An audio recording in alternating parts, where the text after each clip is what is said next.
Bueno, ahí tenemos el placer de volver a tener aquí a Óscar Fábrega. Este almeriense es licenciado en Humanidades y un amante de la filosofía, la antropología y la historia.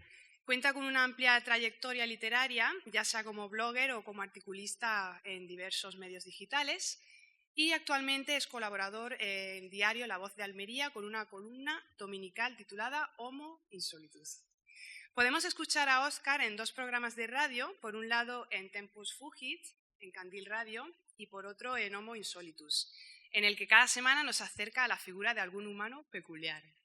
También es colaborador en varias revistas, como Más Allá, Enigmas, Muy Historia, El Ojo Crítico y El Octavo Sabio.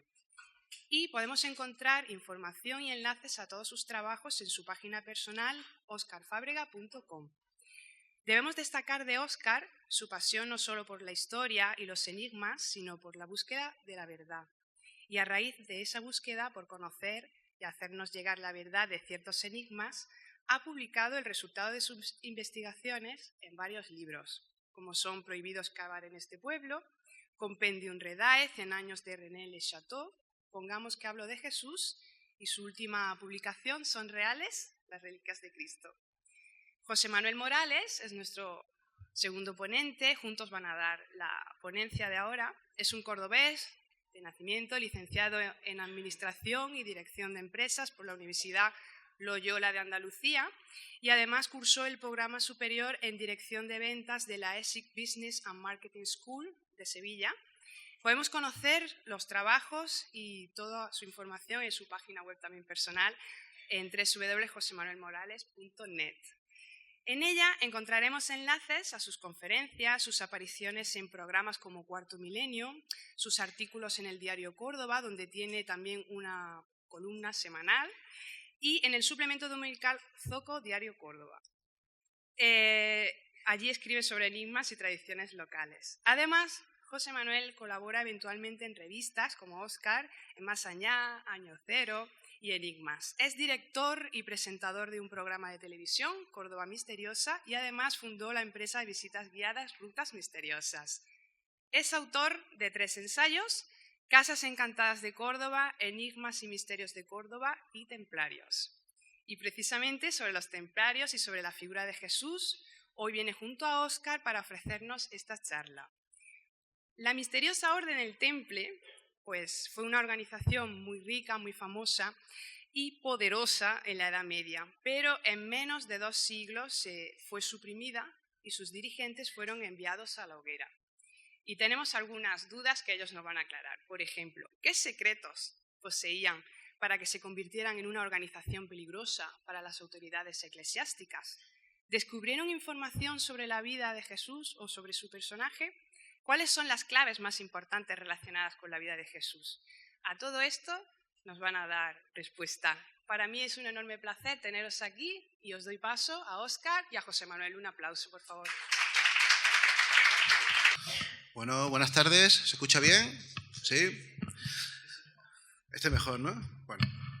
A ver, en el dar las gracias, yo voy a pedir disculpas, como suele ser habitual, además en mis charlas, porque vamos a tratar algunos temas que creo que puede ser que si alguna persona especialmente es creyente, igual se va a sentir ofendida, ¿no?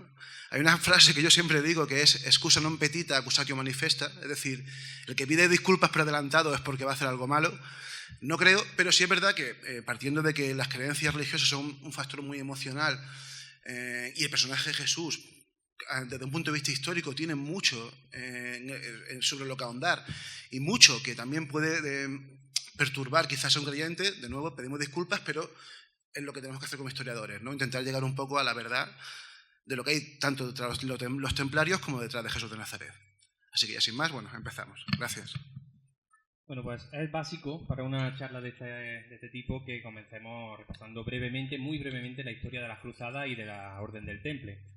Esta historia podríamos incluso remontarnos a tiempo mucho antes, a cuando comienza la fiebre milenarista. Creo que quizás el momento clave es 10 años antes de que acabe el siglo XI, cuando Tierra Santa cae en manos de los intolerantes turcos.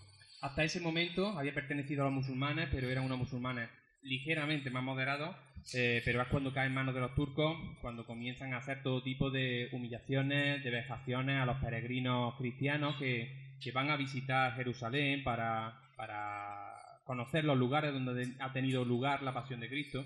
Y es ahí cuando esas noticias llegan aquí a Europa, llegan a oídos del Papa Urbano II, y este llama a la cruzada. Esa cruzada dura 4 años aproximadamente y se completa en el año 1099. En ese momento es cuando los cristianos recuperan Jerusalén y se instalan allí, y pues el rey Balduino I, el primer rey cristiano de Jerusalén. Pero, ¿por qué Jerusalén? ¿Por qué es tan importante Jerusalén? Bueno, pues eso es lo que nos va a explicar a continuación Óscar. Sí, ¿por qué es importante Jerusalén y por qué es importante Tierra Santa? ¿No? Diréis, bueno, pues es una verdad de perogrullo. Pues se ha encendido de pronto la luz, ¿no? Así, hablar de Jerusalén. Sí, tiene que estar así. Vale. No pasa nada, no pasa nada. Bueno, ¿por qué es importante Tierra Santa? Es curioso porque los cristianos, en un primer momento, piensen que los 3 primeros siglos del cristianismo, obviamente, como sabrán, el cristianismo estuvo perseguido, aunque también se ha exagerado mucho la persecución que hizo el Imperio Romano sobre el cristianismo, pero efectivamente durante gran parte de esos 3 siglos estuvieron perseguidos y sobre todo fueron minoritarios. Pero llegó un momento en que el emperador Constantino, que todos sabrán quién es, con el objetivo de alguna manera de apropiarse de esa religión para que se convirtiese en la religión, si no oficial, que eso tardó un poco más, sin la religión mayoritaria del Imperio Romano, junto con su madre, con Santa Elena, que conocerán todos ustedes, hicieron algo fascinante. Bueno, realmente lo hizo Santa Elena, que fue en el año 326, fue la primera turista occidental, y permítame la frialdad, de llamarle así, que fue a Tierra Santa, a la zona en la que vivió Jesús, para encontrar los sitios, los lugares por los que anduvo Jesús, y de camino, pues a ver si había suerte, se encontraba alguna reliquia. Encontró todo Santa Elena. Absolutamente todo. O sea, encontró el lugar del nacimiento, el lugar de la muerte, encontró todas las reliquias importantes, desde la Vera Cruz a los Reyes Magos, absolutamente todo. Y a partir de ese momento tuvo cierta importancia, pero nunca se convirtió en un lugar importante para los cristianos, más allá del valor simbólico que tenía. Entre otras cosas porque estaba controlado por el Imperio Bizantino, por el Imperio Romano de Oriente. Hasta que, como bien ha comentado ya José Manuel, llegó el Islam. En un primer momento no fueron demasiado dañinos con aquello, pero finalmente con los turcos pues ya se puso la cosa complicada, y los pocos peregrinos que iban a Tierra Santa pues lo tenían cada vez más difícil, ¿no? A ver, hay que tener en cuenta una cosa cuando se habla de esto, cuando se habla de Jerusalén, o se habla de Nazaret, o se habla de Tierra Santa en esa época, realmente aquello, para empezar, que Israel es un país pequeñísimo. Lo vemos en el mapa, lo vemos en la tele, igual nos parece que es algo vastísimo, pero para que os hagáis una idea, a ver, de Jerusalén a Nazaret, que es aproximadamente, en esa línea vivió Jesús de Nazaret, hay 100 kilómetros en línea recta. En coche serán un poco más, o sea, es decir, muy poco. Es un país súper pequeño. Bueno, pues en ese ámbito fue la vida de Jesús, se desarrolló la vida de Jesús, y en ese ámbito se desarrollaron las cruzadas. Aunque Jerusalén siempre va a ser el lugar emblemático, ¿no? Por muchos motivos. No solamente por lo que estamos hablando, sino también por algo que ya comentaba anteriormente el compañero Felipe, que es el Templo de Salomón, que es de alguna manera un lugar común en el mundo del misterio, ¿no? Tiene que ver con todo, con los masones, con el hermetismo, con 1000 cosas. Pero especialmente Jerusalén es significativo por el Gólgota, el sitio en el que supuestamente, y según los evangelios, fue enterrado Jesús. Y aquí, a modo de curiosidad, y simplemente sin extendernos mucho porque estamos con el tiempo un poco contado, os quiero contar por qué se llama el Gólgota. ¿Saben por qué se llama el Gólgota? Era el lugar de la calavera, de hecho lo dice el propio Evangelio de Mateo. ¿Pero por qué se llama el lugar de la calavera? Bueno, pues unos dicen que era porque tenía forma de calavera, porque la montaña aparentaba eso, ¿no? Una especie de pareidolia que parecía una carabela. Pero hay una leyenda judía que es muy interesante y que pueden comprobar si ven casi cualquier representación de la crucifixión de Jesús, y es, no sé si lo pueden ver, pero es esto. ¿Ven que esa pequeña carabela que hay debajo? Eso no solamente es un símbolo del Gólgota, del lugar en el que fue enterrado Jesús, sino también de una antigua leyenda judía que dice que en ese lugar precisamente estaba enterrado también Adán, el primer padre. Y no solamente eso, sino que ahí había un tesoro que algunos evangelios apócrifos lo relacionaban con los Reyes Magos, y bueno, ya así irnos un poco de aquí, ¿no?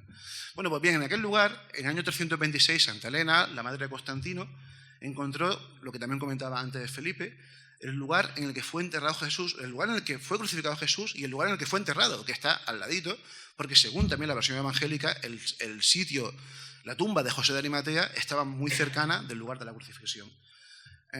Sin ponerme demasiado negativista, por lo menos a esta altura de la charla, decir que todo esto es mentira. Es decir, no existe la más mínima evidencia de que el Gólgota fuese realmente el lugar de la crucifixión de Jesús, y mucho menos su tumba. Y no solamente eso, sino que no lo puede ser. Entre otras cosas porque los judíos tenían que enterarse en un sitio determinado y especialmente tenía que estar extramuros, es decir, fuera de la ciudad, y el Gólgota estaba dentro de la antigua ciudad de Jerusalén. Pero el lugar quizá más importante de toda esta Tierra Santa, de toda esta Jerusalén, es, como bien ha dicho Óscar, el Templo de Salomón. Es el punto clave de esta historia que estamos contando, de esta historia de la Orden del Temple. Porque unos años después, el mismo año en el que el rey Balduino II se hace cargo de Jerusalén, Hugo de Payens, un caballero francés, un noble francés, acompañado de otros 8 caballeros, se presenta frente a ese nuevo rey de Jerusalén cristiano y le propone un pacto. Le propone que ellos, esos 9 caballeros, se van a hacer cargo de proteger los caminos de peregrinación de Jerusalén, simplemente a cambio de que a él les permita instalarse en ese lugar tan específico como serían las antiguas caballerizas del Templo de Salomón. Alguien dirá, bueno, ¿y por qué tiene que ser exactamente ahí? Estamos hablando de un lugar, de una nave gigantesca para ser ocupada por solamente 9 personas. Bueno, pues poco a poco irá saliendo, poco a poco a lo largo de la conferencia iremos quizá descifrando ese enigma. Lo que sí que es importante es que durante esos 9 años, si ya parece difícil que solamente 9 personas, por muy forzudas que sean capaces de proteger a todos los peregrinos, a todos los cristianos que sean capaces de alcanzar Jerusalén, mucho más si ni siquiera lo intentan, si ni siquiera alzan su espada en ningún momento para proteger a un solo peregrino. En lugar de eso, en lugar de cumplir su promesa, lo que hacen es concentrarse en realizar una serie de trabajos arqueológicos. De esto sí tenemos pruebas, luego las comentaremos, pero lo que sí que sabemos es que esos 9 caballeros se concentran en excavar y descubren algo. Descubren una gruta subterránea donde antes se encontraban las caballerizas del Templo de Salomón, y algo encuentran ahí porque a partir de ese momento cambia su fortuna. Unos años después, en 1128, regresan a Europa, convertidos ya en... siguen siendo 9, bueno, ya 10 caballeros, porque se ha unido a ellos un personaje muy importante en esta historia, que es el conde de Champaña. Era el ideólogo de todo esto, otro noble francés muy destacado de la zona. Y que en 1128, como decía, se hacen totalmente con el favor de Bernardo de Claraval, también saldrá su nombre luego más adelante. San Bernardo de Claraval es quien les redacta la orden, esa especie de estatutos por los que se va a regir esa nueva organización. Es quien funda oficialmente la Orden del Temple. Recibe el nombre del Temple porque en francés significa templo. Y ellos, como se habían instalado en su origen en el Templo de Salomón, pues pasan a llamarse la Orden de los Pobres Caballeros de Cristo o del Templo de Salomón. Y bueno, pues de ahí viene el nombre de Temple o Templario, más cotidiano. En solo un año son capaces de reclutar 300 caballeros, comienzan a recibir donaciones de toda la cristiandad. Parece que los nobles, cuando quieren destinar sus fondos a salvar su espíritu, es la Orden del Temple la más favorecida, la más elegida. Y también, unos años después, una década después aproximadamente, Inocencio II, el nuevo papa, les libera el poder de los reyes y de los obispos locales. ¿Qué significa eso? Que a partir de entonces el Papa será la única persona ante la que rindan cuentas. Eso les convierte en una orden poderosísima y hace que el resto de órdenes militares alcen el grito al cielo porque no entienden por qué tiene el temple de especial para que ellos tengan prácticamente todos los privilegios. Bueno, pues toda esa serie de beneficios hace que en poco tiempo crezcan de forma exponencial, alcanzan la cifra de 50.000 caballeros. 50.000 caballeros más la soldadesca, más los sargentos, más los criados. O sea, que hay y solamente estamos hablando de momento de los que están en el campo de batalla, que luego hay una serie también de puestos, diríamos, o de funciones, diríamos, necesarias para la organización, como son contables, como son artesanos, ganaderos, etcétera, etcétera, que también son necesarios para que la encomienda tenga vida. O sea, estamos hablando de una organización que se convierte en poderosísima, como ya todos sabemos, que son los que están detrás de la financiación de las catedrales góticas. Ellos no son los que las construyen, pero sí los que ponen el dinero, ya que son la única organización que en ese momento tiene los fondos necesarios. Y como sabéis también se dice que son los banqueros de la cristiandad. Tienen tanto dinero que empiezan a prestárselo tanto a los ganaderos, tanto a la gente llana como a los propios nobles e incluso a los reyes. Prestar tanto dinero a los reyes hace que se creen importantes enemigos, y los principales podríamos decir que son esos dos que vemos en la imagen. Por un lado, Felipe IV de Francia, el hermoso, no confundir con el español. Felipe IV de Francia pues ansiaba sus bienes. Este vio pues la cantidad de dinero que ellos tenían y por otro lado les debía muchísimo dinero, mucho más del que iba a ser capaz de devolverles en vida, y por tanto bueno pues se le ocurrió que si acababa con ellos, de alguna forma pues eliminaba las deudas que tenía con ellos y además se podía hacer con sus bienes, con lo cual podía volver a seguir gastando. Y por otro lado tenemos a Clemente V, que es el papa que autoriza todo esto, aunque no es el responsable de la matanza de las altas cúpulas del Temple, pero sí que es el que lo autoriza y el que de alguna forma hace la vista gorda y ayuda al rey a que cumpla su objetivo de acabar con los templarios en la hoguera. ¿Por qué? Pues principalmente porque los consideraba peligrosos. Más que peligrosos, los consideraba incómodos. El Temple se había convertido en una organización incómoda para la Iglesia. ¿Por qué? Pues principalmente ese va a ser el tema sobre el que va a tratar toda la charla que vamos a dar durante los próximos minutos. Bueno, ya creo que ya lo sabéis, muy brevemente recordar que el viernes 13 de octubre de 1307 las tropas reales entran por la fuerza en las encomiendas templarias. También habréis escuchado seguramente decir que aquí es cuando comienza ese infausto viernes 13 al que da comienzo a la maldición o a la supuesta mala suerte que se tiene los días viernes 13, ¿verdad? Habéis oído decir que los templarios, que lo que ocurrió con los templarios es el origen de la maldición del viernes 13. Bueno, pues esto es falso también. La maldición del viernes 13 es una tradición anglosajona y todo esto ocurre en Francia, por lo tanto no tiene ninguna relación. Lo que sí que es cierto es que las tropas reales se encuentran, las salas del tesoro se encuentran vacías, no encuentran ni una sola reliquia de esas que se dice que los templarios custodiaron, el Arca de la Alianza, el Santo Grial, la Sábana Santa, no encuentran ni una sola moneda y eso hace que eso enfurece al rey de Francia, que inicia una serie de interrogatorios bajo tortura, totalmente manipulados, en los que no descansan hasta que consiguen que los templarios acaben confesando lo que ellos quieren, y bueno, al final cuando escuchan lo que ellos quieren, mediante una serie de artificios, pues consiguen que Jacques de Molay acabe quemado en la hoguera. Jacques de Molay era el último gran maestre templario. También habréis escuchado que existe la leyenda de que el gran maestre templario, cuando las llamas comienzan a treparle sobre la ropa, pues su voz se alza sobre el crepitar de la hoguera y pronuncia las siguientes palabras, ¿no? Dios sabe quién se equivoca y ha pecado, y la desgracia se abatirá pronto sobre aquellos que nos han condenado sin razón. Clemente, y tú también, Felipe, traidores de la palabra dada, os emplazo a ambos ante el tribunal de Dios. A ti, Clemente, antes de 40 días, y a ti, Felipe, dentro de este mismo año. Bueno, pues, casualidad o no, a los 33 días el Papa muere de una extraña enfermedad, sus galenos no son capaces de encontrarle una explicación, y 8 meses después, el rey Felipe IV, mientras estaba realizando una cacería, un experimentado cazador, bueno, pues le da un derrame cerebral, eso hace que se tropiece con una ramaja y se cae del caballo. De forma también inexplicable, es la segunda víctima de esta extraña maldición que había lanzado el gran maestre templario. Existen muchas más. No sé si habréis escuchado hablar de la maldición de los capetos. No fue solo Felipe IV el hermoso, sino que fueron muchos más los afectados por esta maldición, e incluso su mano derecha de Nogaret, que también pues parece que fue envenenado.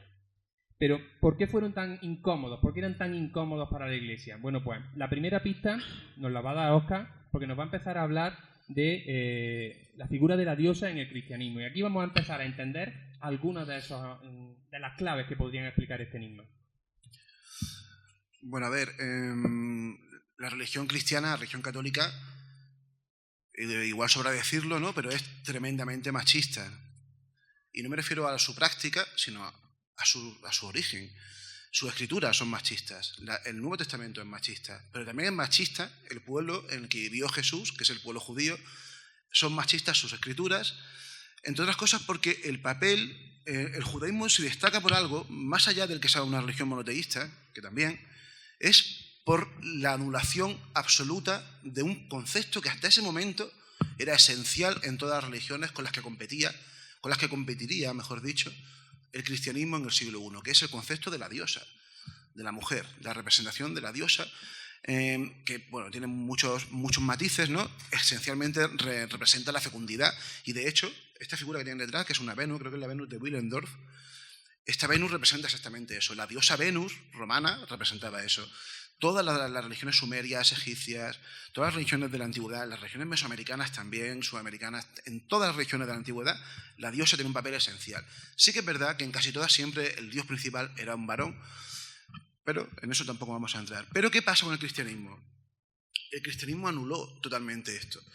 Pero una cosa es lo que la religión pretenda y otra cosa es lo que consiga. ¿Por qué? Porque de alguna manera el cristianismo tuvo que responder a un afán, a una ansia intrínseca en el ser humano, al menos en el ser humano en ese momento, que era la necesidad de creer, la necesidad de adorar a la mujer como símbolo no solamente de fecundidad, sino de la vida. Y así surge el culto a la Virgen María. Pero hay un problema. La Virgen María es una mujer absolutamente amputada de su sexualidad. Es virgen. Y es virgen siempre. Según el catolicismo, según la Iglesia Católica, la Virgen fue virgen antes, durante y después del parto. Es decir, es la diosa madre, pero diosa madre solamente de uno y porque Dios quiso, sin el placer del sexo. Creo que me entienden, ¿verdad? Bueno, pues es muy curioso porque, sin embargo, los primeros cristianos, cuando empezaron a representar a la Virgen María, cuando empezaron a dejarse llevar por ese afán de creer en la feminidad, en el principio femenino de la dualidad que forma el ser humano, se dejaron arrastrar por las representaciones de Isis, que en ese momento, Isis, y quiero matizarlo esto muy claro, estas dos representaciones que tienen aquí son representaciones de Isis lactando a Horus, ¿vale? Son representaciones egipcias. Pero la que tienen aquí, a la izquierda, a su derecha, esa no es egipcia, es romana, porque el culto a Isis triunfó durante los mismos años en los que se expandió el cristianismo en Roma.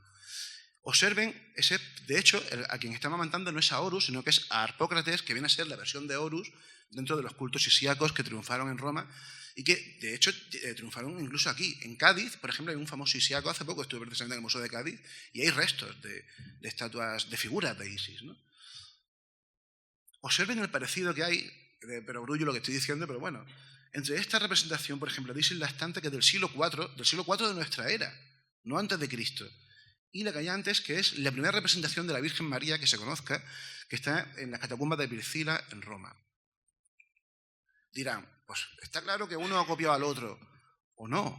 Ambos reproducen lo mismo, que es la madre amamantando a un hijo. Eso es esencial y eso se da en todas las culturas de la antigüedad. Pero hasta cierto punto, ¿no? Porque como luego veremos, y especialmente ahora cuando hable José Manuel sobre las vírgenes negras, yo creo que creemos, y yo creo que es bastante razonable plantearlo, que sí que hay un trasvase de simbología desde el culto a Isis y el culto a otras diosas de la antigüedad hacia el culto a la Virgen María y especialmente hacia un culto especialmente extraño que es el culto a las vírgenes negras y a María Magdalena, del que luego hablaremos, ¿no? Pero como pueden ver, las representaciones de la Virgen María son muy parecidas a las que os comentaba antes aquí de Isis. Parecía, ¿no? Es la misma, ¿no? Repito, eso no quiere decir que una copiase a la otra, ¿no? Entre otras cosas porque es incluso probable que fuese el culto a Isis el que de alguna manera se apropió también de elementos marianos. Y hay una cosa interesante, antes ya de que vayamos con las vírgenes negras y con otras cosas, que es la importancia que le dio el temple a la Virgen María. El culto a la Virgen María se desarrolló en Europa justo a la vez que los protectores del temple, que fue la Orden del Císter, fundada por... Bueno, no fue fundada por él, pero fue de alguna manera reglada por Bernardo de Claraval, que sí fue también el que regló también la Orden Templaria. Bernardo de Claraval le dio mucha importancia a la Virgen María. De hecho, los templarios, siguiendo a la Orden del Císter y patrocinando y financiando las construcciones del Císter, hicieron cientos o decenas de catedrales por toda Europa dedicadas a la Virgen María en sus diferentes maneras. Pero ojo, o no, como decía bien antes también Felipe, cuando hablaba de la Santa María, del barco de Colón, igual no era la Virgen María, sino que era a otra diosa, ¿no?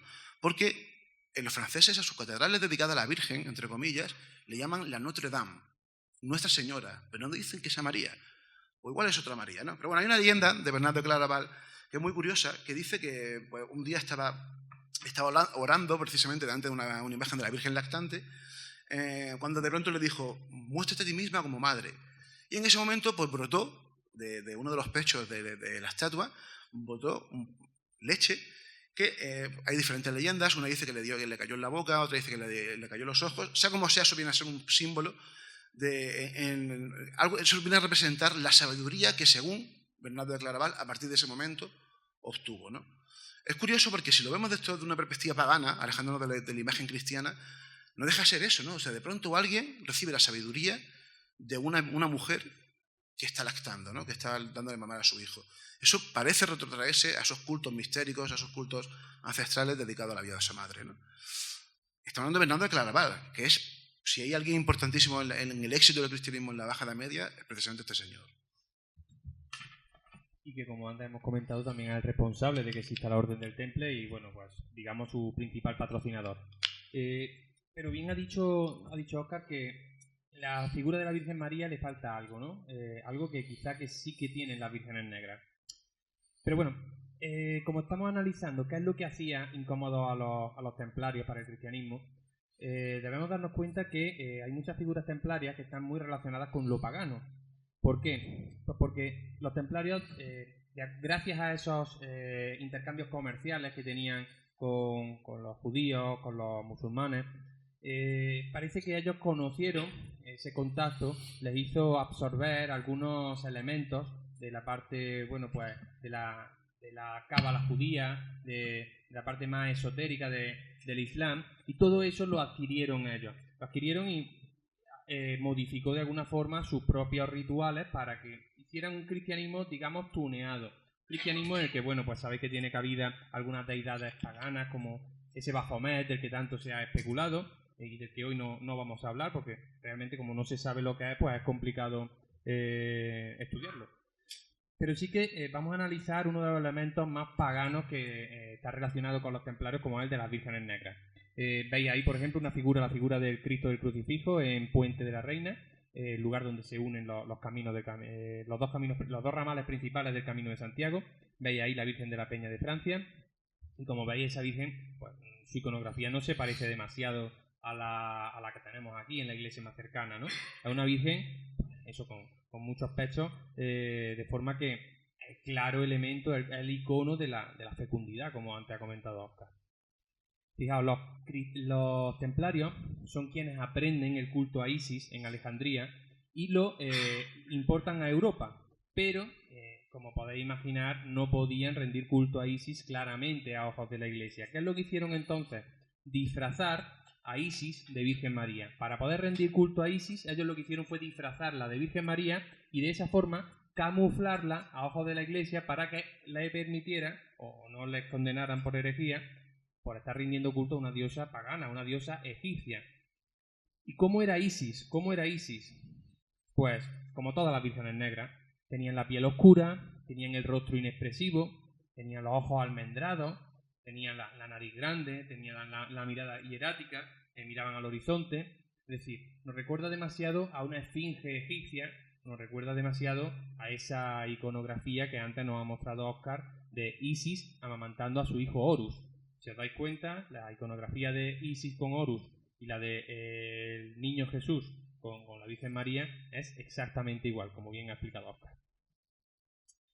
Y también otro detalle interesante, como él ha dicho, a partir de ese momento se comienzan a construir, los templarios están detrás de la financiación de un montón de catedrales, tanto en España como en Francia.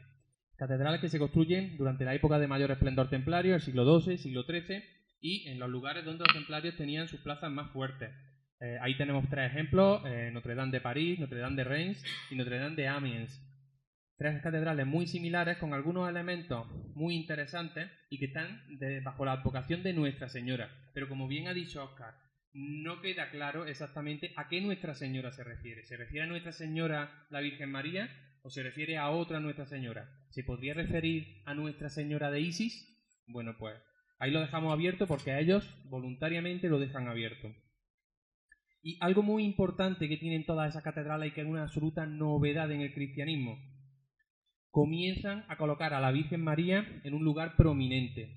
La Virgen María comienza a ocupar los pináculos, comienza a ocupar los lugares más destacados que hasta ese momento habían quedado totalmente reservados solamente a los santos varones. O bien a Jesucristo o bien a San Juan, pero en ningún momento la Virgen María había ocupado un lugar tan destacado como comenzó a hacerlo a partir del siglo XII y XIII.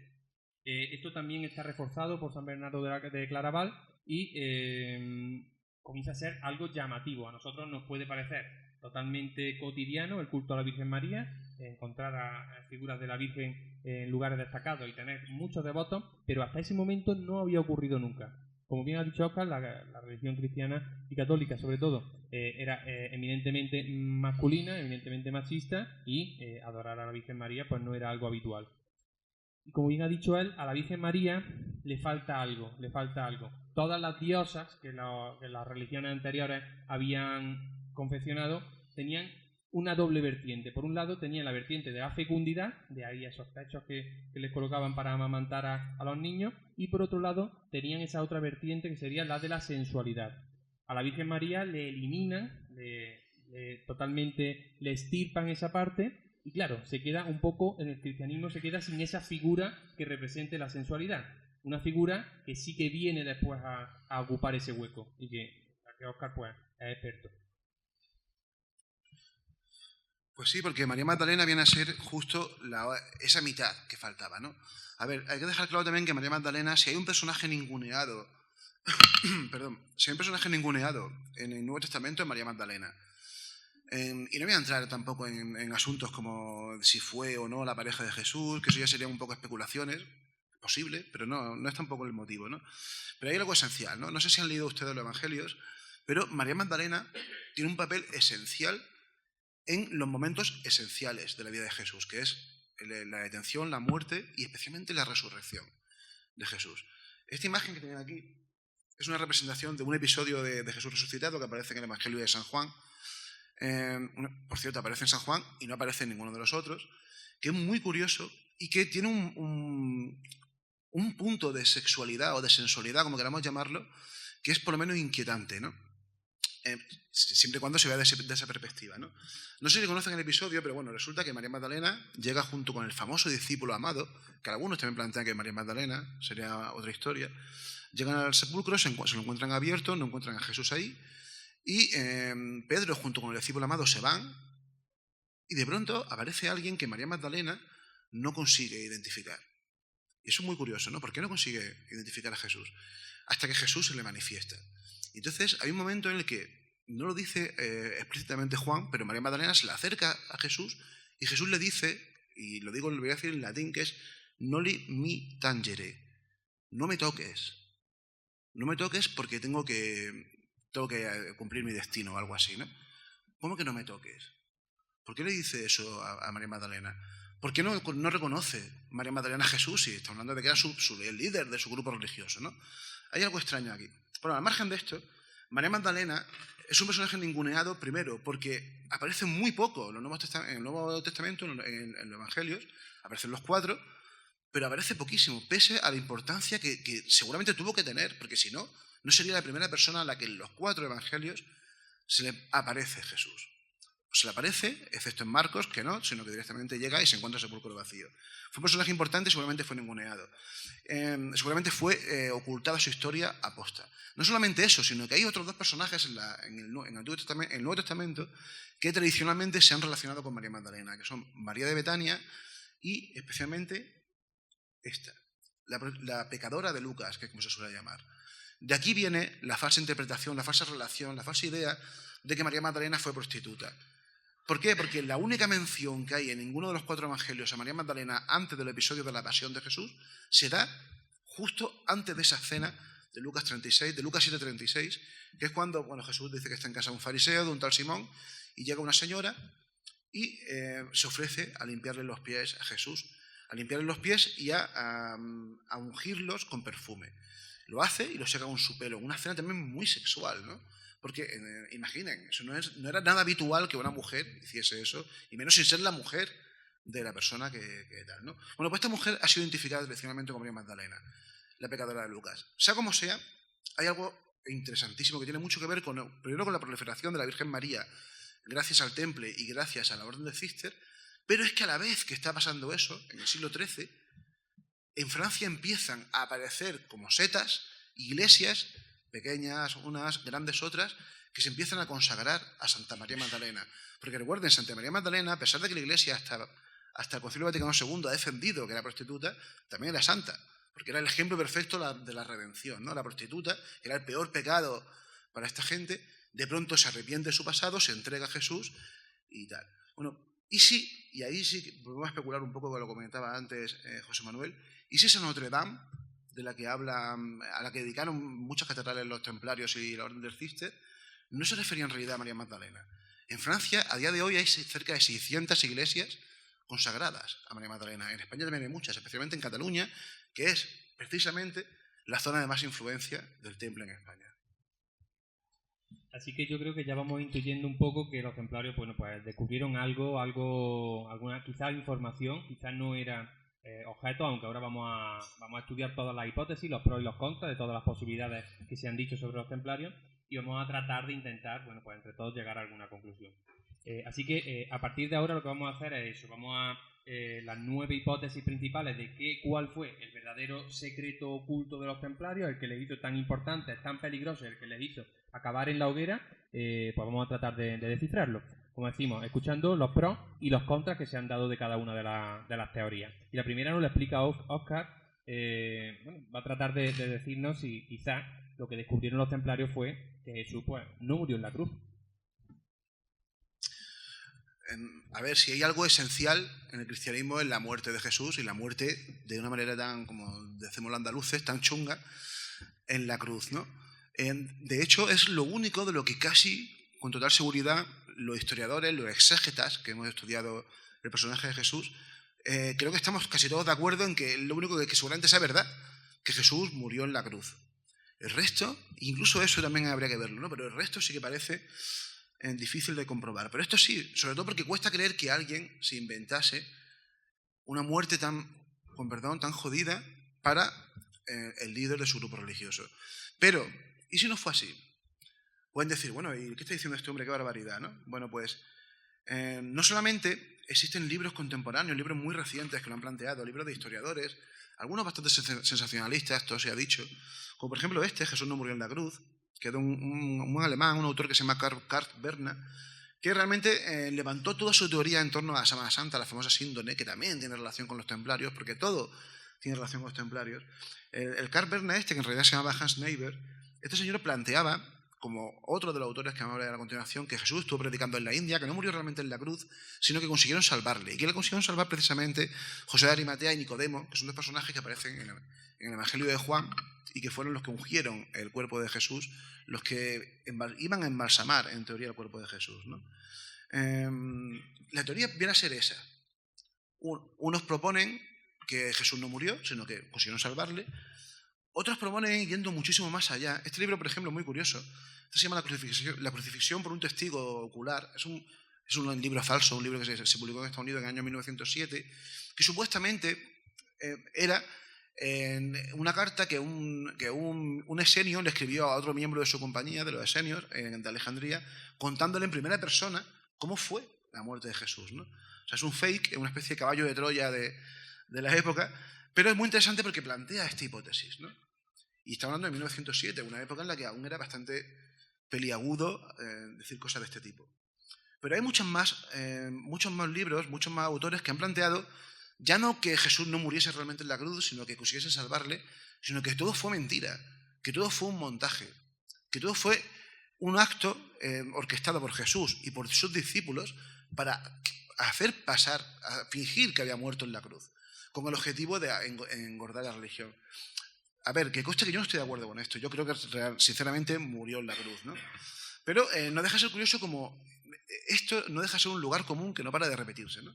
Por ejemplo, todos recordarán esta obra sensacional del gran Andrés Faber-Kaiser, Jesús murió y murió en Cachemira, en la que se defiende esto que estamos hablando, pero que Jesús finalmente acabó sus días en Cachemira y acabó con 100 y algo años, ¿no? Y con descendencia, por supuesto. O que también se llama Jesús murió de viejo y que también viene a defender básicamente lo mismo, ¿no?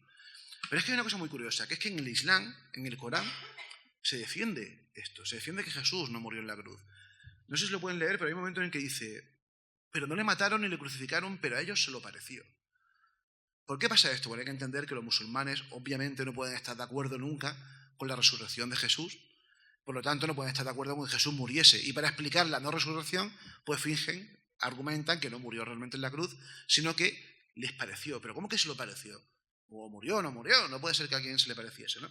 Bueno, pues resulta que todo esto procede de una antigua tradición que curiosamente tiene mucho que ver con Granada, y que tiene que ver con este libro. No sé si vienen, hace un par de años esta noticia se popularizó mucho por internet, que era, pues, ya saben, estos titulares, ¿no?, que se mueven por la red, que son tremendamente sensacionalistas, son tan falsos como sensacionalistas, que dice eso, ¿no? Tiembla el Vaticano porque se descubre una Biblia de 1500 años de antigüedad en la que se dice que Jesús no fue crucificado. Bueno, pues realmente es mentira. Primero que la Biblia no tiene 1500 años de antigüedad, sino que es del año 1500, que eso ya, quieras que no es lo mismo, pero sobre todo porque esto se basa en un libro curiosísimo, que es precisamente de esa época, del año 1500, que se llama el Evangelio de Bernabé, y que, sin entrar en mucho detalle, es más que probable que lo escribiese algún granadino y que además fuese del mismo contubernio, utilizando palabras del dictador aquel, que estaba aquí en Granada y que fueron los responsables de los libros Plumbeos del Sacromonte. Seguro que conocen esta historia también, ¿verdad? Porque tiene mucho que ver, porque es una especie de intento sincrético de unir el cristianismo con el islam en el personaje de Jesús mediante falsificaciones como son los libros Plumbeos o como es este Evangelio de Bernabé. Bueno, pues en este Evangelio de Bernabé se dice que, siguiendo esa hipótesis islámica, coránica, de que Jesús no murió en la cruz, se dice que el que murió realmente fue Judas, el apóstol Judas, ¿no? Y de hecho sobre eso hay muchas tradiciones, muchas muy antiguas, algunas hasta del siglo IV. Hay un autor que se llama Basílides el Gnóstico, que ya defendía eso en esa época, ¿no? Pero de nuevo es un gnóstico. Los gnósticos, al igual que los musulmanes, niegan la resurrección de Jesús, o al menos tal y como lo conciben los cristianos. Por supuesto, por cierto, si alguien está interesado en el libro ese, en el manuscrito este que está en Turquía, está a la venta en $18 millones. No sé si tendrán por ahí valor, pero bueno. O sea, como sea, no deja de ser curioso que sea un lugar común esto de que Jesús no murió en la cruz, ¿no? Y repito, históricamente todo parece indicar que desafortunadamente sí que murió. Otra de las teorías quizás más fascinantes, más sugerentes, sería que los templarios encontraron el Arca de la Alianza en los subterráneos del Templo de Salomón. Bueno, pues lo cierto es que si nos paramos a investigar las pistas, pues podríamos llegar a pensar que esto podría haber sido cierto.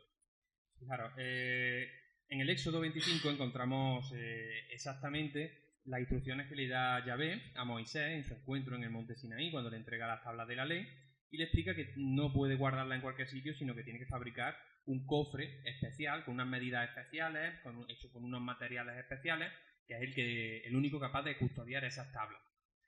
Y le dice exactamente: harás un arca de madera de acacia de 2,5 codos de largo, 1,5 codos de ancho y 1,5 codos de alto. La revestirás de oro puro, por dentro y por fuera, fundirás para ella 4 anillas de oro, que pondrás en sus 4 pies, etcétera, etcétera. Es decir, le da unas instrucciones muy específicas. El arca no puede ser de cualquier forma, sino que tiene que estar hecha con estos materiales. Sabéis que Von Daniken dice que el arca era realmente un artefacto, que era un artefacto de guerra capaz de electrocutar a las personas. Y bueno, lo cierto es que si nos guiamos por la Sagrada Escritura, esto no está demasiado desencaminado. Porque más que un cofre para guardar los 10 mandamientos, efectivamente parece un arma de guerra. Según esta Sagrada Escritura, cuando los judíos llegan ante el río Jordán, el poder del arca es el que hace que las aguas se separen. Pero es que luego, cuando se presentan frente a la ciudad de Jericó y se encuentran esas murallas tan altas y no son capaces de subir sobre ellas, pues sí que lo que hacen es comenzar a hacer una peregrinación, una procesión alrededor de la ciudad portando el arca. Y cuentan de nuevo la Sagrada Escritura que esta simple acción, el poder del arca, ese poder que emana el arca, hace que las murallas se caigan solas. Luego, cuando los filisteos supuestamente le roban a los judíos el arca y la posan frente a su dios Dagón, un coloso que tenían los filisteos, pues cuenta de nuevo esta tradición que el dios se derrumbó solo, el coloso se derrumbó solo, se cayó al suelo y se le cortaron los brazos y se le desprendieron las manos. Pero es que luego, cuando los hebreos recuperan el arca y se la devuelven a su tierra, pues lo que hacen es que la abren para ver qué es lo que si habían tocado algo, si los filisteos le habían robado algo, y al abrirla cuentan de nuevo este texto que se saldó con 70 víctimas, ni más ni menos, 70 víctimas de fuego amigo, 70 hebreos de los que habían abierto ese arcón. ¿Por qué? Bueno, no lo sabemos, no es ahora mismo el motivo por el que estamos aquí. Lo que sí que me gustaría es analizar los puntos a favor de que los templarios pudieran haber encontrado el arca. Y es que fijémonos en que en el año 1125, antes lo comenté muy de pasada, el conde de Champaña abandonaba a su familia y se unía a la Orden del Temple. El conde de Champaña era el ideólogo, el que mandó a esos 9 caballeros primeros, liderados por Hugo de Payens, lo mandó frente a Balduino II a ofrecerle ese pacto. En 1125 recibe una carta que viene de Tierra Santa y algo muy importante le cuentan ahí. Se ve que algo muy importante habían encontrado sus 9 hombres, porque este hombre que tenía la vida resuelta allí, viviendo como un noble en Francia, en la zona de la Champaña, lo deja todo, deja a su mujer, deja a su hijo, deja su tierra, se marcha y se une a la Orden del Temple. ¿Qué hizo que este hombre abandonara todo? Pero es que luego sabemos que cuando regresan en 1128, Bernardo de Claraval, el religioso más eminente de su época y más influyente, les da su apoyo explícito a ellos, no a los hospitalarios que estaban antes, no a los caballeros teutónicos que también se habían fundado antes, a los templarios. ¿Por qué? ¿Qué tenían ellos? ¿Qué tenían para que el rey, el papa, le concediera una serie de privilegios que no tuvieron parangón en toda la Edad Media? Y quizá lo más interesante, ellos recordaréis que dijeron que exigían instalarse en las caballerizas del antiguo templo de Salomón. Esa nave estaba ya ocupada por una orden de canónigos y sin embargo algo le contaron a Balduino II, algo muy interesante tuvieron que compartir con él, porque este desalojó a los canónigos y dejó esa nave gigantesca, esas cuadras gigantescas, para solamente 9 personas, que luego durante los años siguientes no cumplieron su misión, sin embargo nadie se lo reprochó. ¿Qué es lo que estaban haciendo allí? Como os dije antes, existen pruebas de que los templarios estuvieron excavando bajo las caballerizas del templo, porque en el siglo XIX, durante unas operaciones arqueológicas, un grupo de arqueólogos británicos encontraron mangos de espada templarios en las inmediaciones del Muro de las Lamentaciones. Por lo tanto, parece demostrado más o menos que estuvieron buscando. Ahora, que encontraron el arca es lo que no sabemos. Sí es cierto que el arca se menciona cerca de 200 veces en las páginas de la Biblia, y sin embargo, una vez que llega al Templo de Salomón, a partir de ahí ya no se vuelve a mencionar. Ya no se vuelve a saber en ningún momento que salga, en ningún momento se menciona que el arca salga del Templo de Salomón. Pero es que luego en el año 70, después de que Nabucodonosor II, antes lo ha comentado Felipe, pues expoliara el templo, en el año 70 de nuestra era, las tropas de Tito, las legiones romanas de Tito, sí que vuelven a arrasar el templo, vuelven a robar todos los tesoros y hacen ese relieve que podéis ver en el arco de Tito, que está muy cerca del Coliseo Romano, en Roma. Y ahí veis cómo las legiones están extrayendo todo lo que habían robado del templo. Se ve la menorá, que era uno de los tesoros que estaban ahí en el Sancta Sanctorum. Encontramos también unas trompetas, no son las trompetas de Jericó, esas que vemos ahí, son las trompetas que utilizaba Moisés para mover el campamento durante el Éxodo. Vemos también la mesa de Salomón, otro objeto mítico, pero ni rastro del arca. De hecho, Flavio Josefo igual, tampoco menciona el arca, menciona otros tesoros que sí que estaban en el mismo lugar, pero no menciona el arca. ¿Por qué? Porque quizás los templarios poseían esta información, ellos sabían que el arca había llegado hasta ese lugar, que luego otros muchos objetos habían sido expoliados, pero el arca no había salido del templo de Salomón. Por lo tanto, es viable pensar que ellos manejaran esa información y creyeran que en los subterráneos del templo de Salomón todavía se encontraba escondida el arca. Eso es probablemente lo que hizo que convencieran a Balduino II y lo que les hizo instalarse allí. La búsqueda del arca. Ahora, la pregunta es, ¿la encontraron? Pues sinceramente, yo pienso que no. ¿Por qué? Porque si hubieran encontrado el arca, según la Sagrada Escritura, como decimos, es un arma de guerra, es un arma que los hebreos utilizaron en varias ocasiones para vencer a sus enemigos, los templarios también la hubieran utilizado para vencer a los sarracenos en sus luchas. Sin embargo, no lo hicieron en ningún momento. No hay un solo documento que recoja la utilización del arca, no hay un solo documento que atestigüe que los templarios poseyeran algo tan importante como el arca. Y no creo que un arma como esa, que les hubiera permitido convertirse en los dominadores de Europa en aquel momento, no lo hubieran utilizado ni siquiera cuando fueron contra ellos. Por lo tanto, creo que es bastante difícil pensar o creer la hipótesis de que los templarios encontraran el arca. No obstante, es bastante sugerente y bueno, es interesante seguir estudiándola. Hay otras hipótesis igualmente sugerentes, como que los templarios, por ejemplo, encontraran quizás los restos mortales de Jesús. Que ya es decir, a ver, también, de nuevo esto puede ser un poco delicado. Ahora vamos a construir un poco una historia que más que nada voy a hablar de esto por cariño, más que otra cosa. Porque además, de hecho, creo que nunca, y mira que he dado conferencias hablando sobre Jesús y hablando sobre el tema de que voy a hablar a continuación, pero nunca he hablado de este episodio puntual que a mí me fascina, aunque es una gigantesca trola, ¿no? Pero bueno, a ver, os cuento. quedó claro que Jesús había muerto, pero, como ustedes sabrán, los cristianos, y no solamente los católicos, sino todos los cristianos, creen que Jesús murió, resucitó y ascendió en cuerpo y alma al cielo. Quiere decir esto que no queda ningún resto mortal de Jesús, a excepción, y no sé si lo sabrán, del famoso santo prepucio y de alguna cosa más que hay por ahí repartida por la cristiandad, ¿no? Pero bueno, su cuerpo, como tal, obviamente, no debe estar en ningún lado. Claro, si los templarios llegaron a Jerusalén y encontraron el cuerpo de Jesús, aquello sería absolutamente escandaloso. Y si hay un motivo para destruir una orden que en ese momento tenía el control de la cristiandad en sus manos, era este, ¿no? Bueno, no creo que esto pasase así, pero hay un libro que a mí me fascina y que tiene mucho que ver con el pueblo de Rennes-le-Château, que es el pueblo que comentaba antes brevemente Felipe, al que yo le dediqué mi primer libro, Prohibidos que hablan en este pueblo, y que, bueno, de alguna manera sigue siendo un lugar común, ya rozando un tanto lo enfermizo en mi vida. Y yo me había prometido hace mucho tiempo no volver a hablar de esto, pero es que este libro me lo ha puesto a huevo, ¿no? Pero bueno, a ver, este libro se llama The Tomb of God, la tumba de Dios. Y es un ensayo absolutamente coñazo, es que no se me ocurre otro adjetivo mejor, denso y absolutamente hilvanado. Es un gigantesco castillo de naipes construido sobre arenas movedizas, ¿no? Pero no deja de ser fascinante lo que cuentan, ¿no? Yo os voy a exponer como, por lo menos para que ustedes saquen sus conclusiones. El libro plantea que los templarios encontraron el cuerpo de Jesús en Jerusalén, encontraron, debajo del templo de Salomón, encontraron las pistas que le llevaron hasta encontrar el cuerpo, que cogieron el cuerpo y lo llevaron al sur de Francia. Y esto es lo que nos lleva a este pequeño pueblo, a Rennes-le-Château.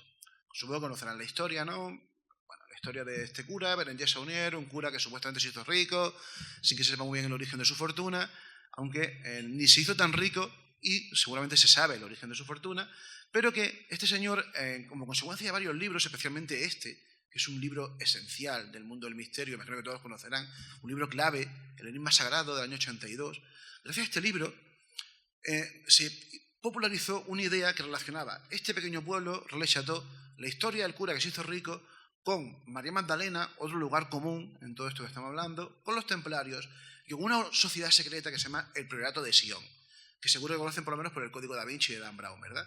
Bueno, todo esto se relacionaba con Rennes-le-Château porque supuestamente lo que había encontrado el cura, que le había hecho rico, era la evidencia de que Jesús y María Magdalena habían sido padres y que esa descendencia llegaba hasta la actualidad custodiada precisamente durante una época por los templarios y posteriormente por el Priorato de Sion. Pues bien, todo esto es mentira y se lo puedo demostrar. Me refiero, es mentira la conexión entre templarios, María Magdalena, con Rennes-le-Château. No tiene nada que ver, el misterio del cura que se hizo rico es otro. Y fue culpa de este señor, un megalómano francés que durante 40 años se dedicó a contaminar a un montón de investigadores con sus falsas informaciones, que son estos famosos dossiers secrets.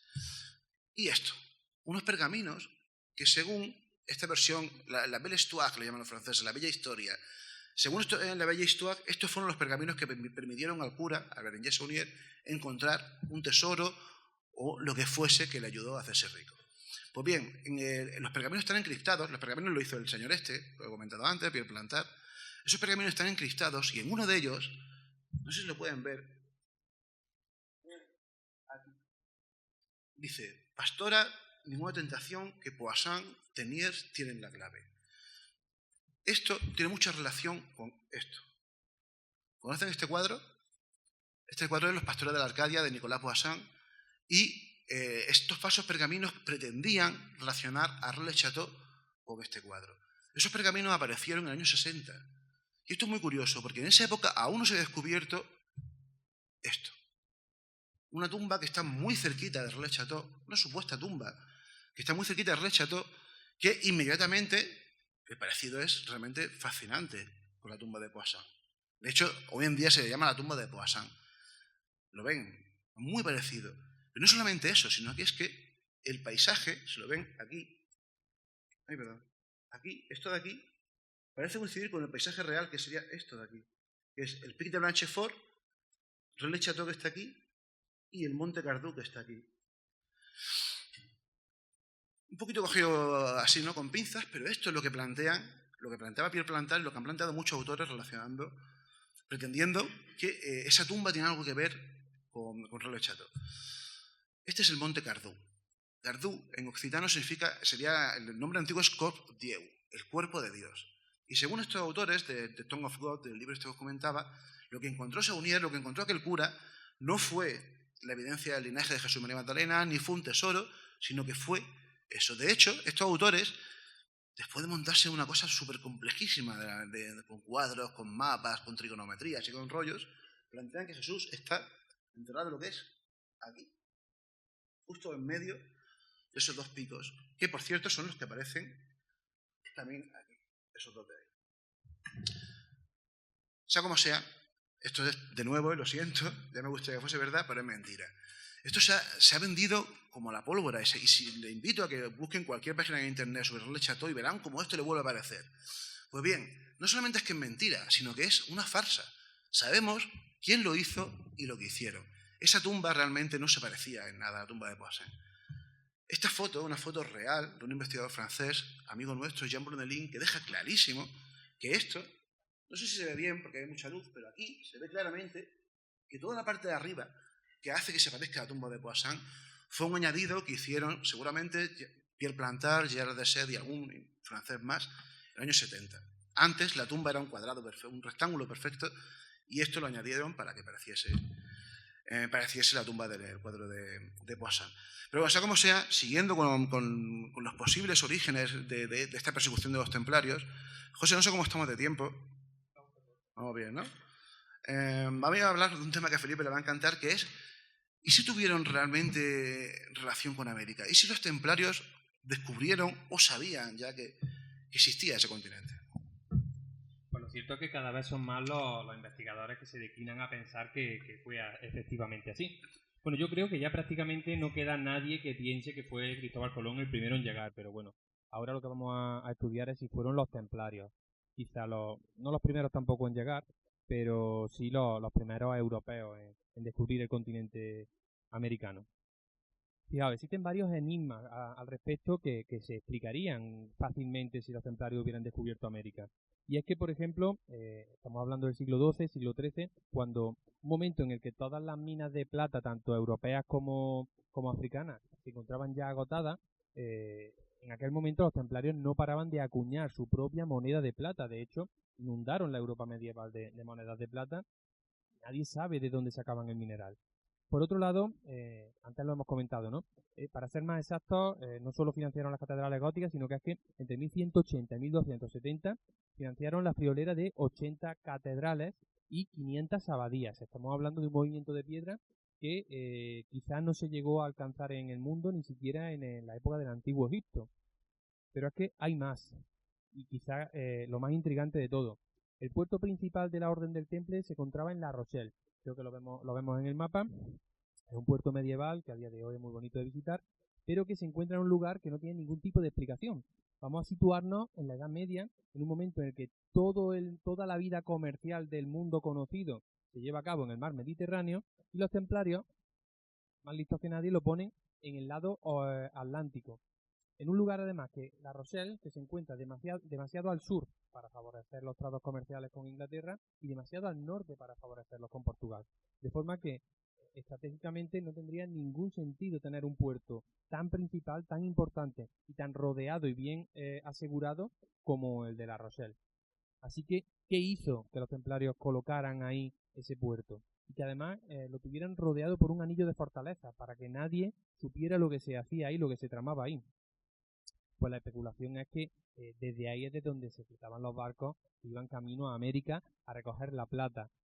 De hecho, bueno, si nos paramos a pensar, como decía antes, creo que sería a día de hoy demasiado ingenuo pensar que Cristóbal Colón descubrió América de forma, bueno, pues accidental, ¿no? Buscando otra cosa, se encontró allí con un continente que no sabía lo que era, como nos han contado hasta ahora.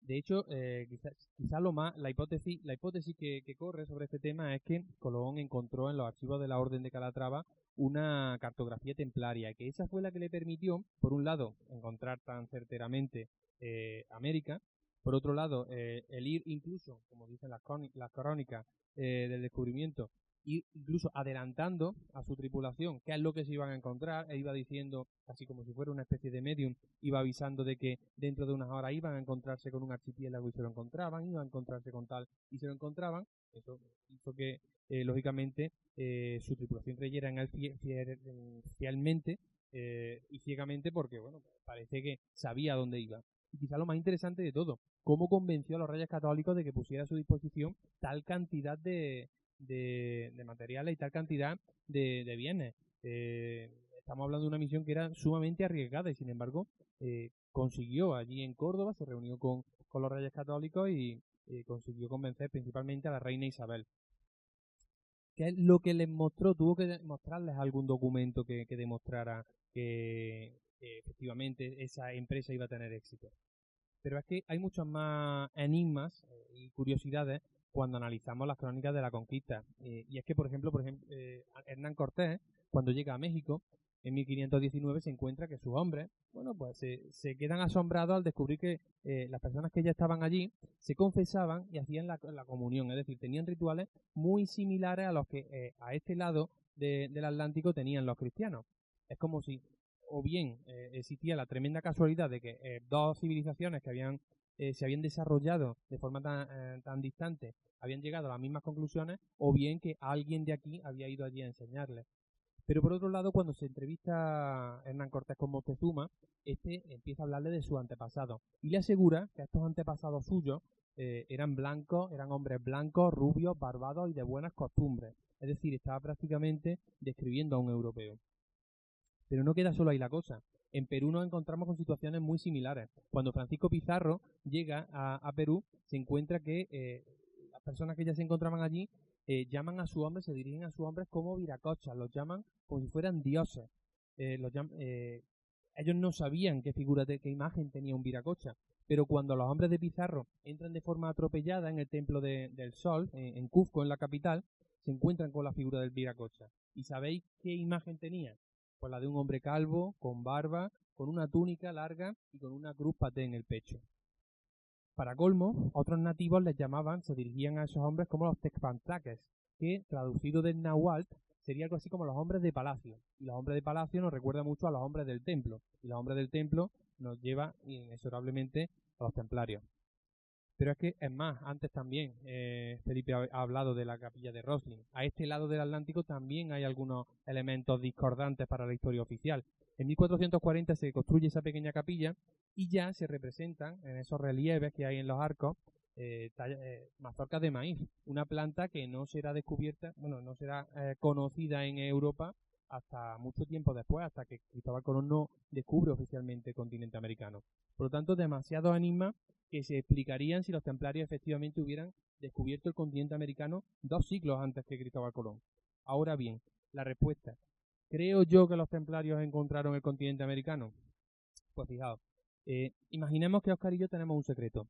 Probablemente seamos capaces de mantenerlo porque si ese secreto se diera a conocer y yo no he sido, yo sabría que ha sido él. Y si él no ha sido, él sabría que he sido yo. Imaginemos que ahora se lo contamos a José Luis. Yo me fío totalmente de José Luis, pero a partir de ese momento ya, si el secreto llega a darse a la opinión pública, seguramente si yo no he sido, yo ya no sé si ha sido uno de los dos. Y será muy difícil mantener ese secreto. Y estamos hablando solamente de 3 personas.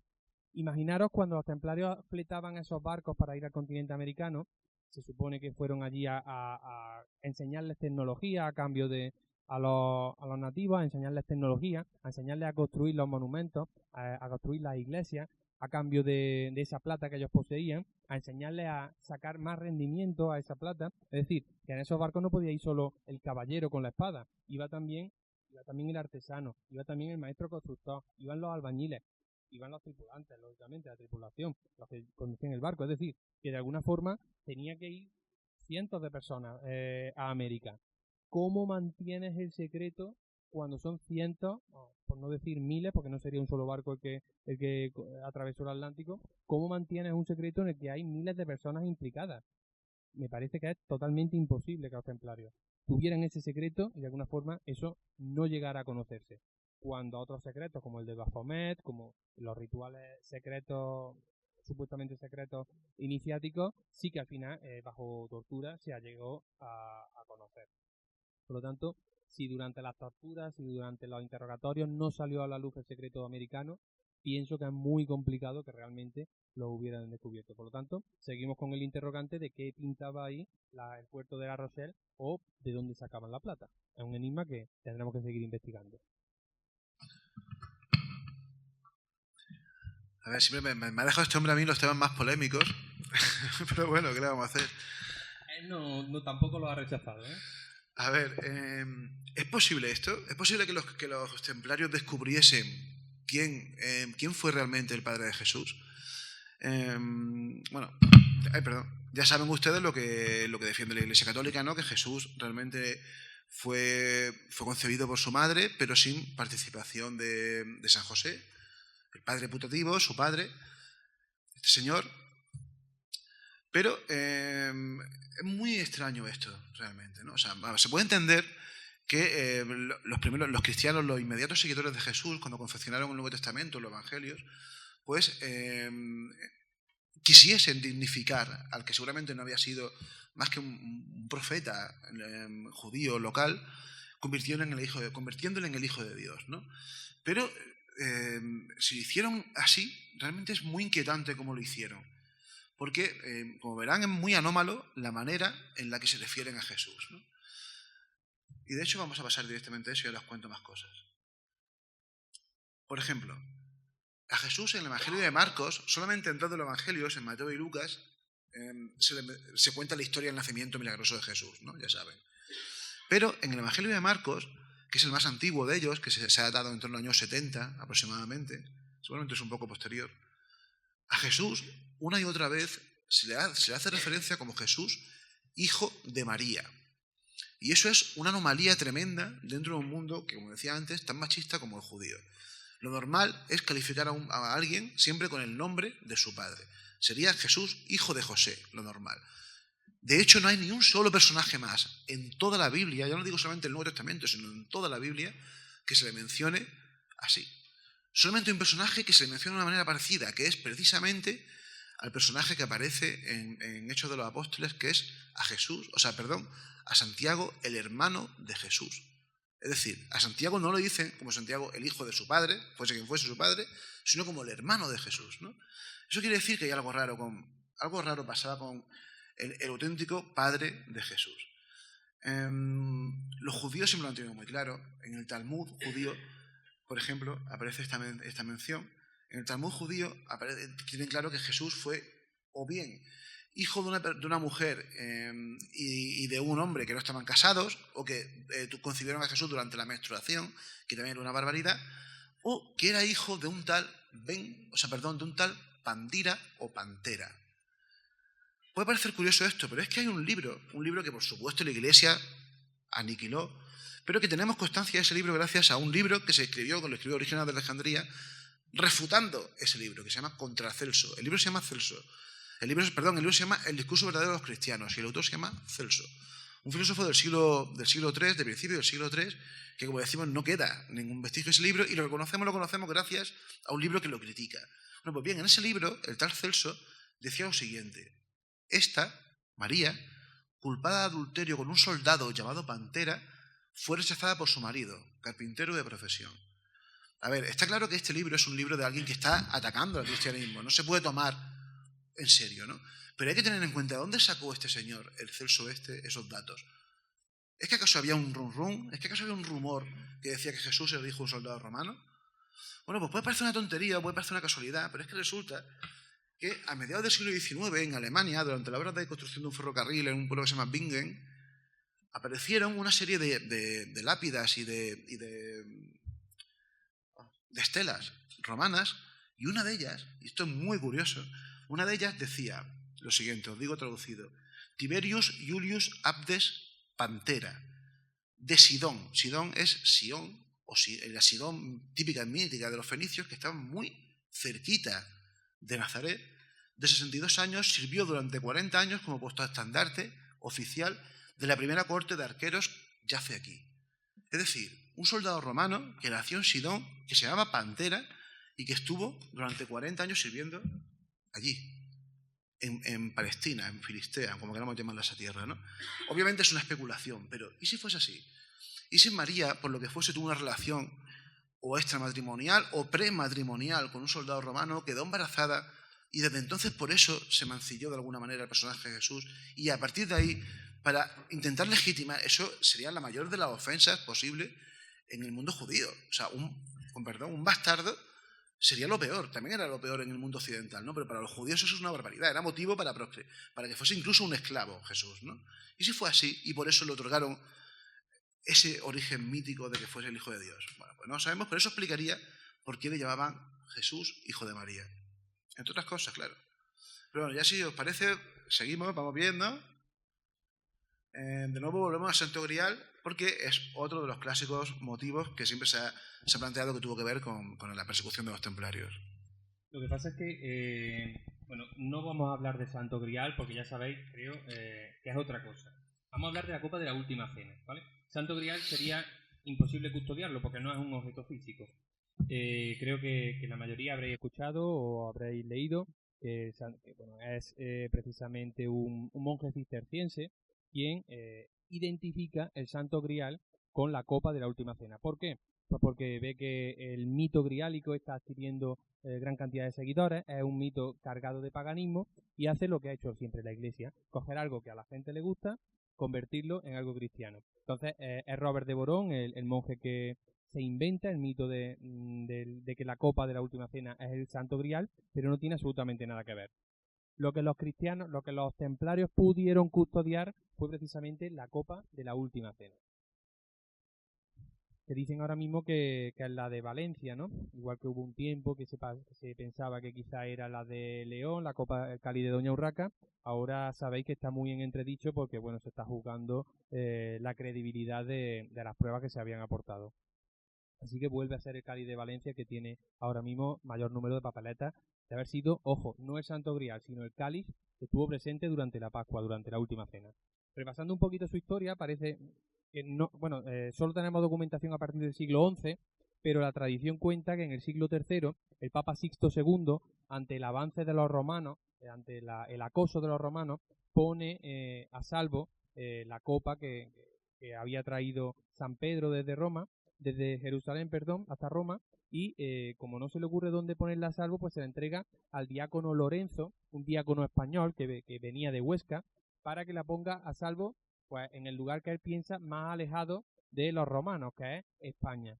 Así que al diácono Lorenzo, a San Lorenzo, posteriormente, se le ocurre ponerla a salvo en lo que es el lugar más remoto del mundo, que es el pueblo de sus padres. Él vivía en Loreto, un pequeñito pueblo de Huesca, y allí es donde ponen a salvo ese cáliz que supuestamente había estado en la Última Cena.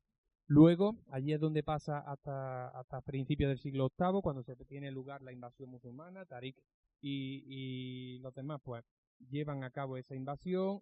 Los obispos cristianos comienzan entonces a mover ese cáliz, lo van moviendo por las distintas ermitas de los Pirineos para ponerlo a salvo, hasta que en el año 1076, viendo que la reliquia era una de las más importantes de la cristiandad, se construye ex professo una catedral en Jaca, precisamente o justamente solo para custodiar esa reliquia tan importante. La catedral de Jaca es una auténtica anomalía. Cuando yo estuve allí, yo no esperaba encontrar un monumento tan importante en un lugar que en el año 1076 era prácticamente nada, era una pequeña aldea. ¿Por qué construyeron allí esa catedral? Pues precisamente para albergar el Grial, y de hecho cuando hablo de Grial no me refiero al Santo Grial. Grial es simplemente la etimología de una copa de vino. Pues para albergar para custodiar esa copa.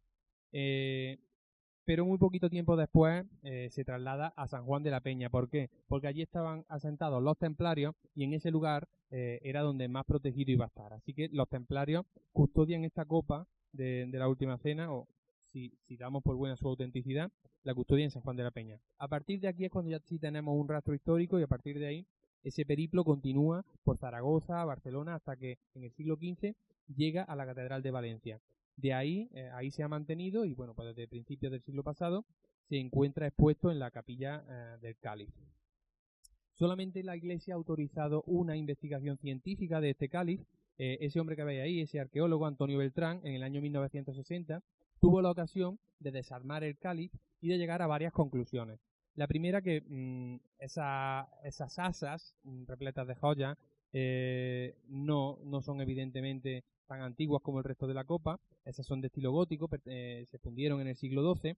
Luego el pedestal está construido, está fabricado en talleres cordobeses del siglo X, cuando era Derramán III, el califa. Y la parte más interesante es la parte de arriba, que es la auténtica copa, el auténtico grial, la auténtica copa que pudo estar presente en la última cena. Esa está datada entre el siglo I a.C. y el siglo I de nuestra era, y es la auténtica parte importante. Todo lo demás, volvemos a repetir, que es simplemente adorno. Bueno, pues este arqueólogo llegó a la conclusión de que no tenía ningún argumento en contra de que esa copa que veis ahí, ese tazo, ese cuenco que veis ahí, hubiera estado presente en la última cena, pero tampoco tiene ningún argumento a favor. Es decir, que desde el siglo XI sabemos que esa copa está siendo considerada la copa que estuvo presente durante la cena pascual, pero no tenemos nada que lo demuestre.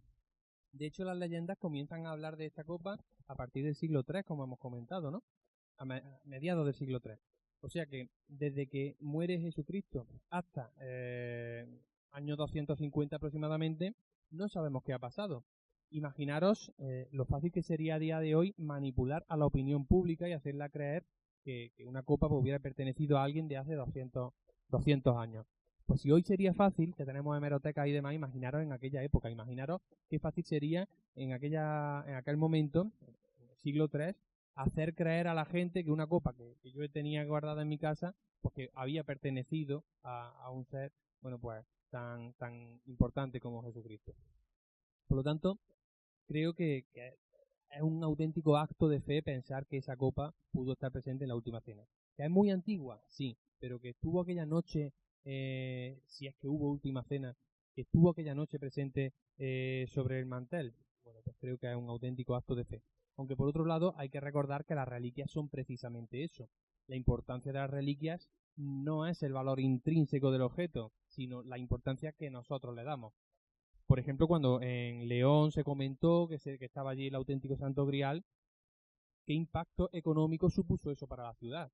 Es decir, que a día de hoy, pese a que estamos en una época de tecnología, una época en la que pensamos que todas estas cosas ya son falsas, a día de hoy todavía sigue moviendo la reliquia a la gente. Y cuando se pensó que el Grial estaba allí, que además se publicó poquito antes de Semana Santa, el incremento económico que tuvieron las zonas aledañas, los comercios cercanos a la colegiata de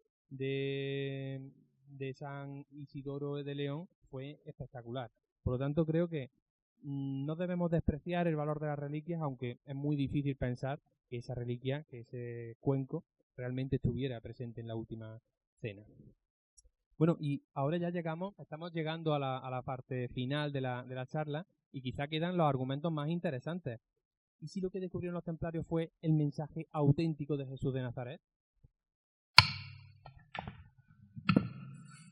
Bueno, sí, hasta ahora ha sido arriesgado, mucho más arriesgado va a ser esto, ¿no? Pero bueno, a ver, os cuento. Casi con total seguridad, muy probablemente el mensaje esencial del cristianismo no pertenezca a Jesús de Nazaret. Es decir, se construyó sobre Jesús de Nazaret, pero no es de Jesús de Nazaret, ¿no? Obviamente no se puede demostrar, pero hay muchísimos indicios que parecen dejarlo claro. El mensaje esencial del cristianismo es la fe en la muerte de Jesús como acto redentor, es decir, acto que quitó el pecado, y como evidencia del tremendo poder de Dios, que era capaz no solamente de entregar a su Hijo voluntariamente a la muerte, sino además de resucitarle. Esa es la idea esencial del cristianismo, junto con varias más, y eso muy probablemente no perteneció al Jesús histórico, sino que es cosa de Pablo de Tarso, de San Pablo.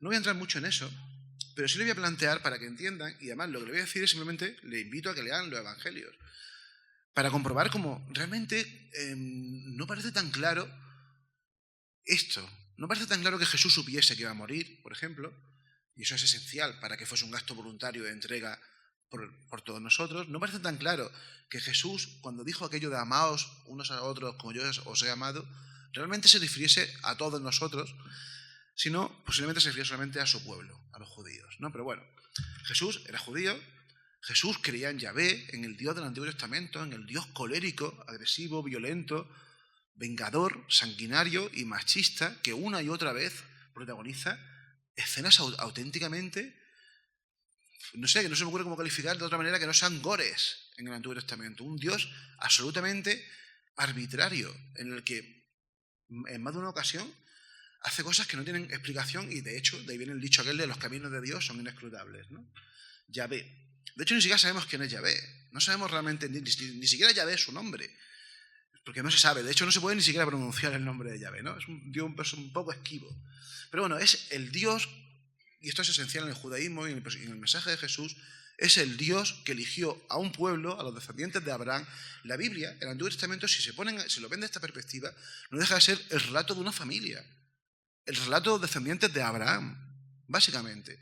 Y cómo esa descendencia de Abraham se va quedando en una sola tribu, que son los descendientes de Judá, la tribu de Judá, que son los judíos y que son los que hoy en día se autorreconocen como los herederos de aquellos hebreos que, gracias a Dios, huyeron de Egipto y se asentaron en Canaán o en Palestina, como queramos llamarle, ¿no?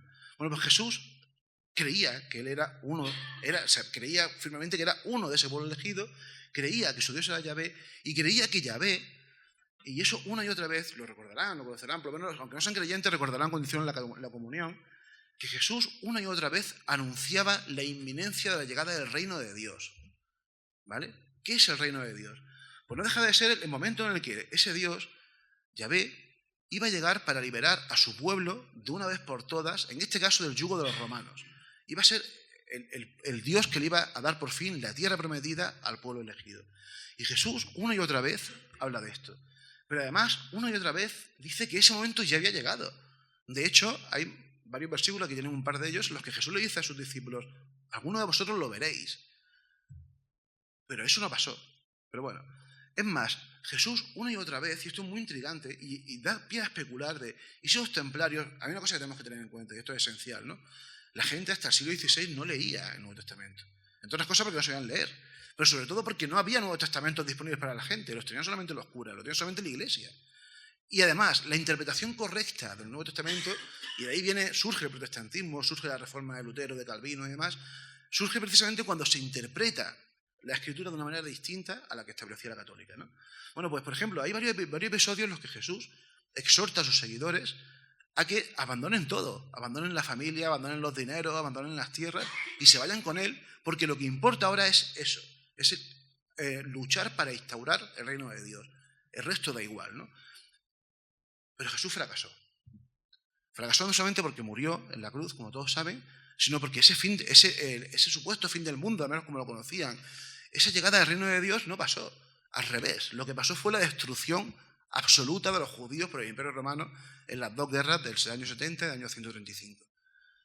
Y bueno, ya sabemos lo que ha pasado después, ¿no?, con los judíos.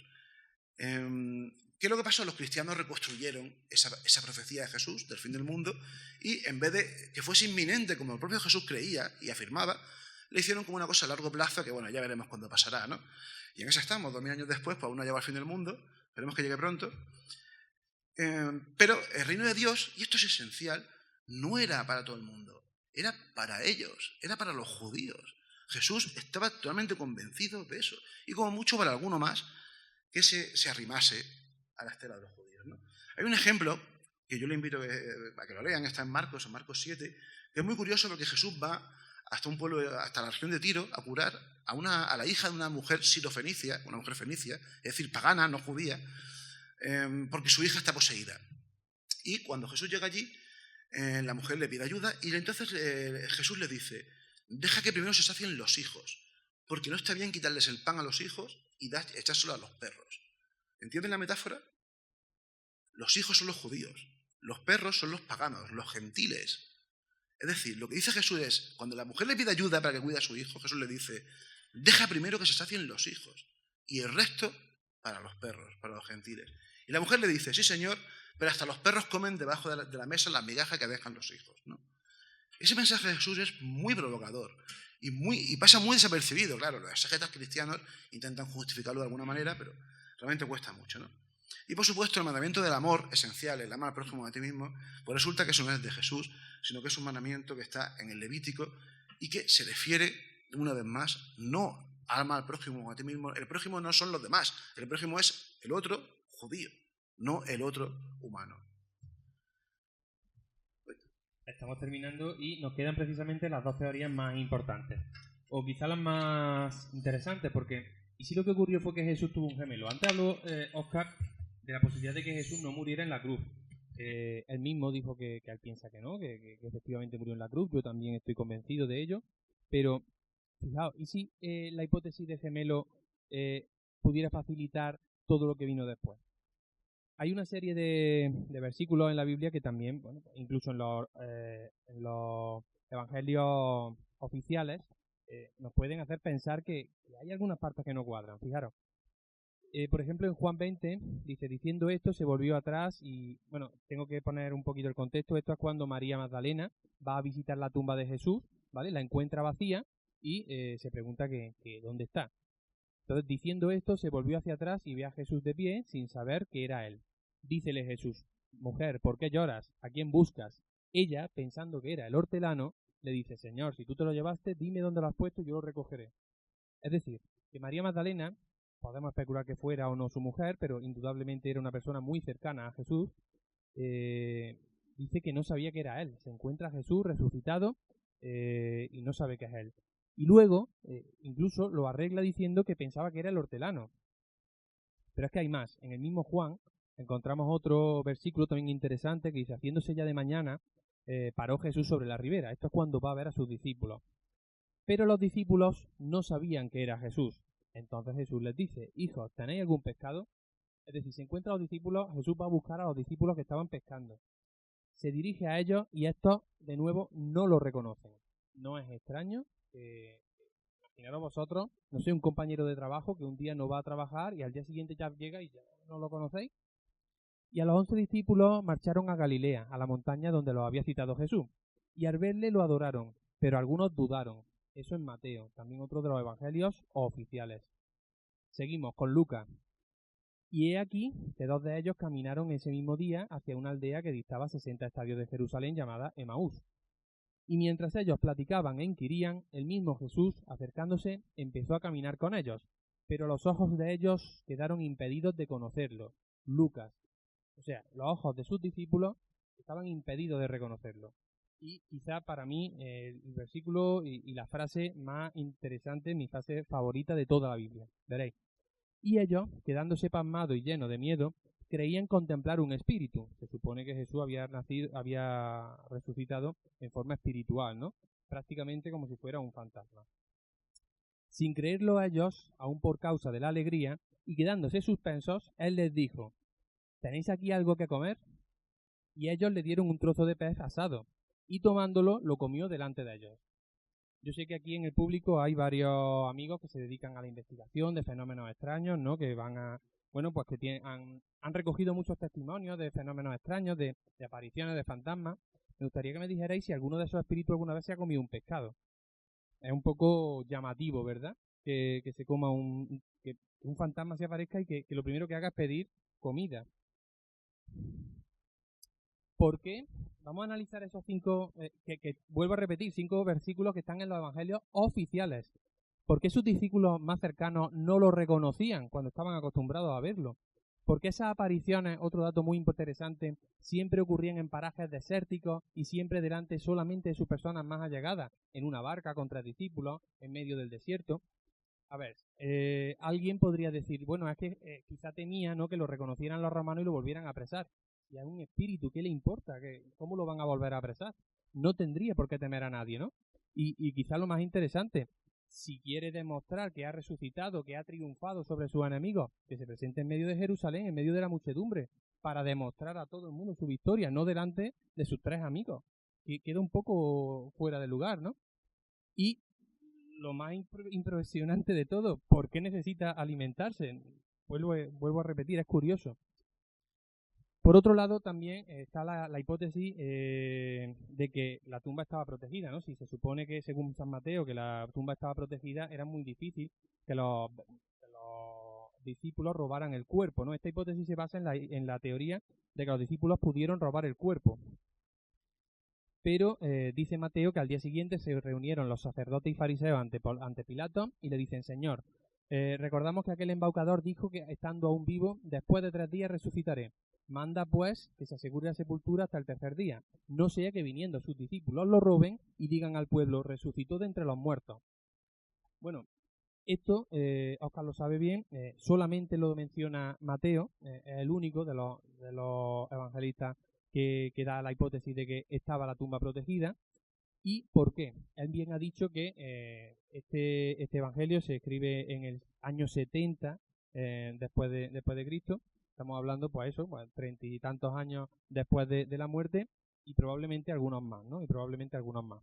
Bueno, en aquel momento era un run el que existía en todo Jerusalén, bueno, en todo el mundo judío, de que efectivamente eran los discípulos de Cristo quienes habían robado el cuerpo. Y precisamente Mateo escribe esto precisamente con la intención de desmentir ese rumor, de alguna forma acabar con ese rumor. Por lo tanto, es muy plausible la hipótesis de que los discípulos robaran el cuerpo y para fingir esa resurrección utilizaran al hermano gemelo de Jesucristo. De hecho, existe también, ahora ya sí que nos vamos, bueno, de nuevo podemos seguir tirando de evangelios oficiales. Nos vamos, por ejemplo, al evangelio canónico de Juan, ¿no?